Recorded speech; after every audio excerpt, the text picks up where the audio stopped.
Olá, ¿qué tal? Pues como había prometido, quisiera compartir con vosotros lo que es una experiencia. Bueno, yo soy, muchos saben, soy Marcelo, de Hazte Libre, Tu Vida Emocional. Yo mi trabajo es de terapeuta y trabajo con personas en la psicoterapia. Pero bueno, más do que solamente hablar de lo que es terapia, yo quisiera hablar de lo que ha sido las experiencias, en verdad. Porque, bueno, recientemente yo atendí a una persona que es una chica joven y, bueno, esa chica traía consigo un nivel de dependencia emocional bastante alto.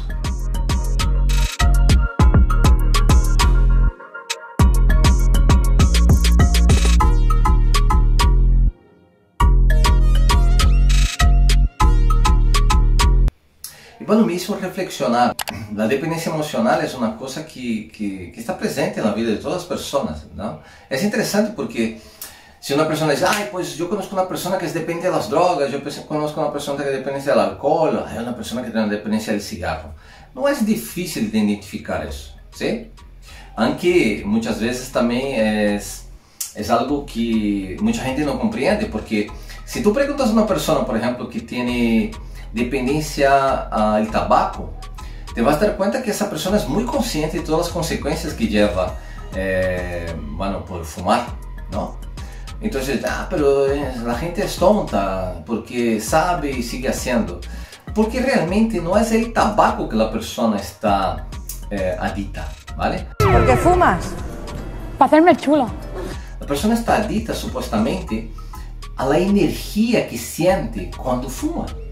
Entonces la persona lo que busca realmente no es el tabaco, la persona está buscando la energía que siente después de fumar. Si fumar es malísimo. Da igual. ¿Pero a ti te gusta el sabor del tabaco? No, pero si lo hago para ligar. Entonces, por eso mismo la parte lógica no consigue controlar, porque la persona no está buscando el tabaco, la persona a través del tabaco siente una energía, ¿vale? Y esa energía es la que la persona está buscando. Y muchas veces esa energía que la persona busca no consigue dar nombre, porque la propia persona dice, no sé, es tontería mía, uno se autojustifica, ¿no? Y es interesante porque la dependencia emocional es algo todavía más complejo. Porque si nosotros tenemos como justificar supuestamente, ¿vale? Porque el tabaco dice, no, yo soy tonto y eso y aquello, yo lo hago porque me gusta, ¿no? Pero ¿cómo podemos justificar lo que sentimos? ¿Cómo podemos dar realmente un nombre y decir, bueno, yo soy dependiente de esa forma de reaccionar, soy dependiente de esa forma de actuar, soy dependiente de esa forma de pensar? Es muy difícil, porque uno dice, no, yo pienso así, yo soy así y ya está, ¿no? Y es interesante porque, como dije antes, esa experiencia de esa chica joven me ha impactado bastante, ¿no? Porque supuestamente solo cuando uno vive realmente que puede percatar hasta qué nivel puede llegar la dependencia, cómo uno se puede desconectar de sí mismo, ¿no? Y realmente nuestra mente ella es increíble porque algunas veces confundimos, por ejemplo, entendimiento con control, ¿no? Entonces estamos controlando una situación, estamos controlando una persona, estamos controlando una condición y pensamos que estamos entendiendo. Y realmente no es así, el entendimiento en verdad no es control, aunque la lógica busque constantemente el control. No entiendo por qué nos va tan mal. Yo no entiendo nada. La lógica quiere controlar todo. De hecho, ¿por qué? Porque una vez que ella entendió, ella, bueno, pues yo mantengo el entendimiento y así estoy tranquilo, ¿no? Pero realmente no es así. De hecho, si vamos a la lógica, vamos a darnos cuenta de lo que se entiende ahora. Hace tiempo nadie lo creía, ¿sí? ¿Pero por qué? Porque la gente que no creía estaba todavía manteniendo las ideas de lo que había aprendido. Y es así que funciona. Entonces, ¿qué pasa? Muchas veces esa confusión que tenemos de controle versus entendimiento es que, claro, uno entra dentro de una situación, de una relación, de una condición y dice, bueno, pues tengo el control, cualquier cosa puedo salir, cualquier cosa puedo decidir y uno no está entendiendo realmente, porque la parte más importante es entender lo que yo siento, ¿sí? Y es increíble porque a mí me ha pasado, bueno, yo pienso que eso pasa con mucha gente, pero bueno, yo digo de mí, porque a mí me costaba dar nombre a lo que sentía. Y yo solo me fui percatar de eso cuando me di cuenta que era necesario dar nombre a lo que sentía, ¿sí?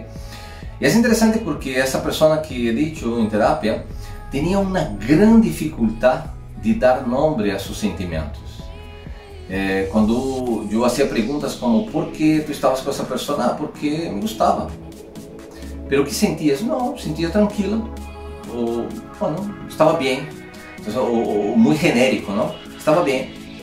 Entonces, bien que es, ¿no? Que es bien para uno, algunas veces no es bien para el otro. Entonces, justamente esa reflexión que vengo a traer es ¿por qué nos cuesta tanto dar nombre a lo que sentimos? Porque algunas veces estamos presos a nuestras ideas. Ideas de, no, yo soy así, justificaciones. O ideas de control, no, yo tengo el control, que nadie me va a controlar, nadie va a hacer eso conmigo. Y no es entendimiento. El entendimiento realmente es algo que está fuera del control. El entendimiento es cuando yo me percato de las cosas, yo doy nombre a las cosas, pero no controlo nada. De hecho, el verdadero entendimiento ele nace del descontrole. Quando tu te das cuenta que algo está fora de lo que tu realmente entendes ou tens capacidade, é quando o entendimento vai querer surgir, ¿sí? Enquanto uno está dizendo que controla as coisas, não está entendendo nada, porque realmente estamos presos às ideias. ¡Sáqueme de aquí! ¡Sáqueme de aquí, policía! O entendimento é expansão, é abertura. E é interessante porque, supostamente, essa dificuldade que nós temos de dar nome a lo que sentimos, yace também um pouco a essa necessidade de sentir-nos seguros. De hecho, há uma coisa que suele ocorrer, e de hecho eu dizia a essa pessoa, isso ocorre, ¿vale? E não é culpa de nadie, porque nesse mundo não há vítimas nem culpables, aunque cueste entender, aunque isso suene lógico, ou algumas vezes também suene para muita gente ilógico, que não é assim, sobretudo quando pessoas estão sofrendo, diz, como não há vítimas nem culpables? Eu sou vítima dessa situação. Eu la veo que ella se está haciendo la víctima. Ou a culpa daquela pessoa porque estou assim, cuesta entender, é verdade. Pero infelizmente a realidade é que realmente não há vítimas nem culpables, porque somos nós os únicos que temos que ser responsáveis de decidir e de aprender o que é necessário para nós. E realmente, por exemplo, o que leva a que uno se desconecte de si mesmo é que uno vai idealizando a realidade. Eu ideio que aquela pessoa é assim e que ela necessita de mim. Eu ideio que aquela pessoa é assim e que ela sem mim não vai estar bem. Eu ideio que aquelas situações necessitam de mim e sem mim essa situação não vai funcionar. E são todas ideias. Realmente não é a realidade. E se tu vês de forma geral, as situações que nós mais, digamos, nos desconectamos, são situações, por exemplo, que hemos vivido circunstâncias ou condições que nos han hecho sofrer. Então, eu dizia a essa pessoa, eu digo, mira, muitas vezes há situações, não quer dizer que seja sempre assim ou na regra sempre, mas ocorre. Muitas vezes quando uma pessoa vive situações, por exemplo, com padres desequilibrados, não? Madre, padre, e os padres normalmente são desequilibrados não porque decidiram serlo, não? É que se han vuelto desequilibrados porque também já vêm de umas carências de dependência. Por isso que não há vítimas nem culpables. Em verdade, eles teriam que haver tomado responsabilidade de trabalhar seu desequilíbrio, mas não lo hicieron. Então, muitas vezes os padres emitem juízos, algumas vezes atitudes super desequilibradas. E normalmente um filho ou uma hija, uma certa idade, quando todavía não têm consciência, eles se sentem mal, pero o que ocorre não é que eles vão odiar a seu padre ou a sua madre, eles vão querer menos a si mesmo. Então, há muitas situações de dependência que vêm de circunstâncias vividas, ¿vale? E que há havido uma interpretação sem uma consciência, sem um critério, sem um entendimento, e isso solamente criou dentro de uno, dentro dessas dimensões internas que temos, uns juízos e deu força a uma energia interna que vai ser juiciosa consigo mesmo, não? E de aí a forma que a pessoa tem de sair desses juízos é idear, é imaginar, pero imaginar o que falta. Entonces la persona no se quiere, la persona imagina que va a encontrar a alguien que le va a amar y ella va a ser feliz, pero verdaderamente no es así. Porque amar y ser feliz conlleva que la persona tiene que amarse para compartir con alguien que se ama también, así serán felices. Entonces esas ideas todas que se van alimentando, lo que va haciendo que la persona se va desconectando de sí mismo, ¿no? Y de hecho esa situación de no dar nombre a lo que siente va en que la persona solamente reacciona bajo muchas veces situaciones así de impulsividad, ¿vale? Y esa impulsividad es, quiero protegerme. Si alguien va contrario a lo que uno piensa, a lo que uno quiere sentir, entonces la persona reacciona simplemente porque hay una carencia, una necesidad, y esa impulsividad es para que la persona esté a salvo, ¿no?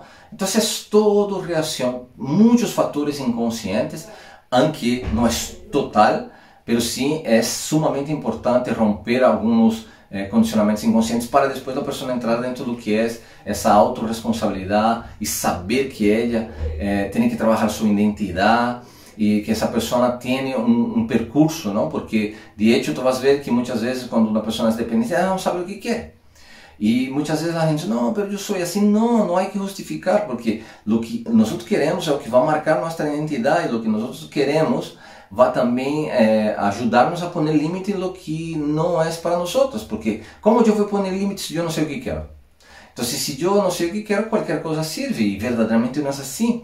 Entonces el trabajo de la identidad es sumamente importante para que la persona consiga darse cuenta que hay un potencial dentro, porque nosotros tenemos un potencial latente, constante, pero sobre todo también el factor de involucrarse consigo mismo, ¿no? No sentido que nosotros tenemos varias dimensiones internas que tenemos que trabajar con ellas. Ellas funcionan, pero muchas veces solamente funcionan por compensación, es decir, falta de un lado, entonces se acciona del otro, pero no es que uno está trabajando conscientemente. Y ese factor es un factor muy marcado, porque cuando uno decide ser consciente, uno va a tener que involucrarse consigo mismo.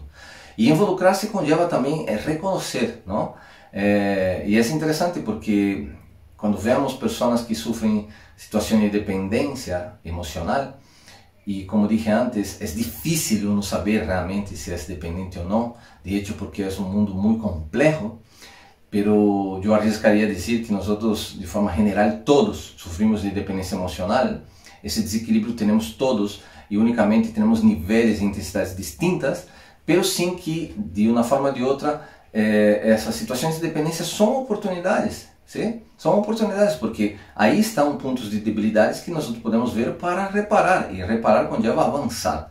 E esse fator, por exemplo, ajuda muchísimo cuando uno permite a sí mismo ser orientado. Llevo 10 años trabajando en una planta nuclear y yo creo que sé cómo funciona un acelerador de protones. Muy bien, venga a mostrarnos. Ay, claro que sí. Por ahí, muchachos. ¿Sabes? Porque es normal, hay veces que yo quiero aprender, por ejemplo, a andar a caballo. No es que tú vas a andar a caballo y dices, voy a encontrar un caballo por ahí y voy a andar a caballo. No, no es así. Para andar a caballo tú tienes que conocer a alguien que conoce los caballos y te va a explicar qué relación tienes que tener con él. Te vas a explicar, una vez que tú estés sobre él, qué actitud tienes que tener con él. Y después, una vez que ya sabes todo eso, tú tienes que practicarlo, porque no quiere decir que ya entendiendo ya sabes, no es así. Hay que practicarlo. E uma vez que tu pratiques, tu também vas explorando outros níveis de entendimento que já não é só esses iniciais que tu viste. Então, a orientação é sumamente necessária, ¿sabes? Pero claro, muitas vezes ignoramos todo isso e nos perdemos completamente de uno. De hecho, dar nome às coisas conlleva que uno tenha orientação, ¿sí? É claro que essa parte subjetiva de uno é a que vai dar o significado. Pero algumas vezes esse significado pode ser totalmente desviado para um caminho que não está indo a tu potencial, mas bem está indo a alimentar e realimentar tus carências, e as carências são os que levam às dependências. É dizer, se eu tenho faltas, há uma parte de uno que vai buscar suprir essas faltas e igual vou passar a depender. ¿Por quê? Porque yo no estoy trabajando internamente, entonces estoy buscando externamente, aunque existe también una dependencia interna, pero lo más común es ver las dependencias externas, ¿no? Cuando tú ves que una persona depende de una situación, como estamos viviendo actualmente, por ejemplo, que la gente dice, oh, no, yo vendo que vuelva novamente a lo normal para que yo esté bien. No es así, porque estoy dependiendo de un externo y todo tiene que ser un trabajo interno. O muchas veces cuando tú ves, no, si mi pareja está así, yo voy a estar feliz, o si mi familia está bien, yo estoy bien, si la gente que yo quiero está feliz, yo soy feliz. Eso es todo dependencia, porque yo no puedo estar dependiendo de que algo fuera pase para que yo esté bien dentro, ¿no? Entonces el trabajo quiere decir que si algo fuera me afecta dentro, yo tengo que trabajar que hay una carencia, yo tengo una necesidad y esa necesidad está buscando externamente que algo ocurra para que yo esté bien dentro, ¿sí? Y aunque parezca mentira, algunas veces empieza con cosas tan básicas como yo como me siento, pues siento rabia, pues siento rabia. Yo como me siento, pues eu sinto frustrado, pues eu sinto frustrado, pues está bien. Pues yo como me siento, pues siento miedo, pues siento miedo.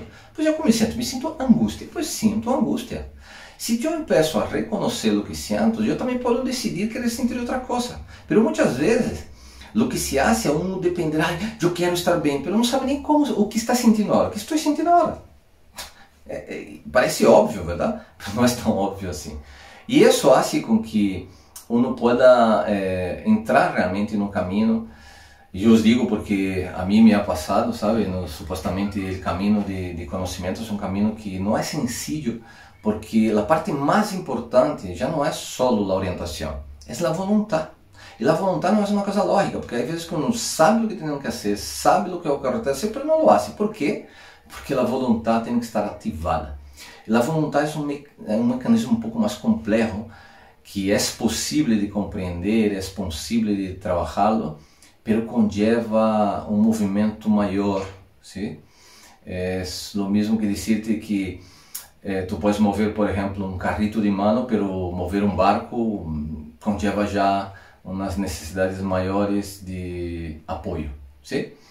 Entonces, algunas veces pasa eso, ¿sí? Pasa eso. Hay veces que, por ejemplo, igual que estás escuchando ahora mismo ese vídeo, tú puedes decir, bueno, pues yo entiendo todo eso, esa parte teórica yo comprendo, pero no tengo la voluntad. ¿Por qué? Porque la voluntad es un poco más compleja y poder conectar con ella conlleva un labor de comprensión mayor. Sobre todo, una comprensión mayor, que a mí me gusta mucho hablar sobre la parte espiritual, porque esa parte espiritual es conectar con algo más do que nosotros somos seres limitados, hay algo mucho más ilimitado, hay varios factores ilimitados que están cerca de nosotros y que hacen referencia a lo ilimitado, y para eso tenemos que interactuar entre esos dos para que nosotros realmente podamos avanzar y expandir, ¿sí?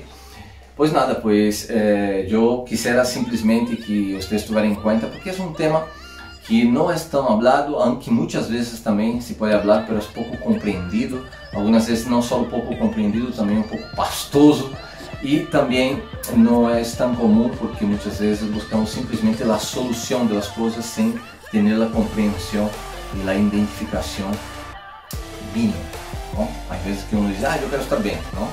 Y claro, estar bien conlleva de que yo tengo, ¿no? Que yo esté bien, porque si yo no estoy bien, porque tengo algo que tengo, ¿no? Y esa identificación pasa por aceptar lo que tengo, lo que soy, lo que siento ahora, y de ahí entrar en un proceso, en un camino, ¿sí?